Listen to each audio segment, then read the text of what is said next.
All right, so we are now on chapter 2. If you remember, the end of chapter 1, Morgan left a note and they thought that she might be in trouble. So let's figure out what that note says. Chapter 2, the open book. Jack showed Annie the piece of paper. It said, "Help me. Under a spell. Find 4 thin." "Oh no," said Annie. "We have to help her. But what's a thin?"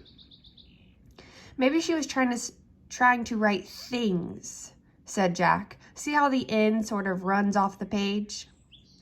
"Maybe the spell was starting to make her disappear or something," said Annie. "Right," said Jack. "I wonder if she left any other clues." He glanced around the treehouse. "Look!" Annie pointed at a book in the corner. "That's the only open book," she said. Jack looked around again. Annie was right. He felt a shiver go down his spine. Jack went over to the book and picked it up. He held it near the window.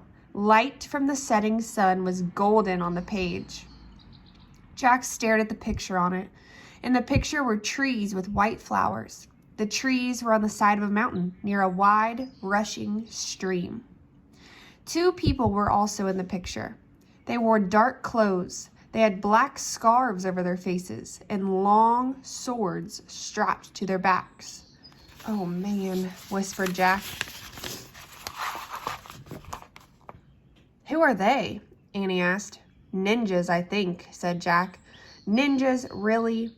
said Annie. "Morgan must have left the book open to this page for a reason," said Jack. "Maybe that's where she was when the spell got her," Annie said. "Or maybe that's where the 4 things are," said Jack. "Let's go," said Annie. "Now?"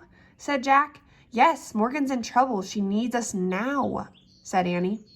"But we should read the book first," said Jack, "so we'll be prepared." "Forget it," said Annie. "Every minute counts." She grabbed the book from Jack. "Give it back," he said. "We have to find out about this place." Annie held the book out of reach.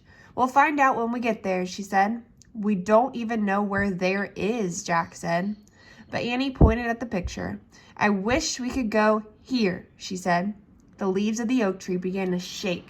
"Squeak!" "Don't be scared, Peanut," said Annie. She scooped up the mouse.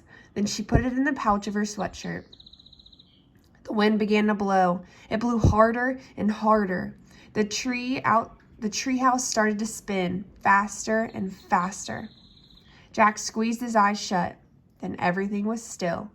Absolutely still, except for the sound of rushing water.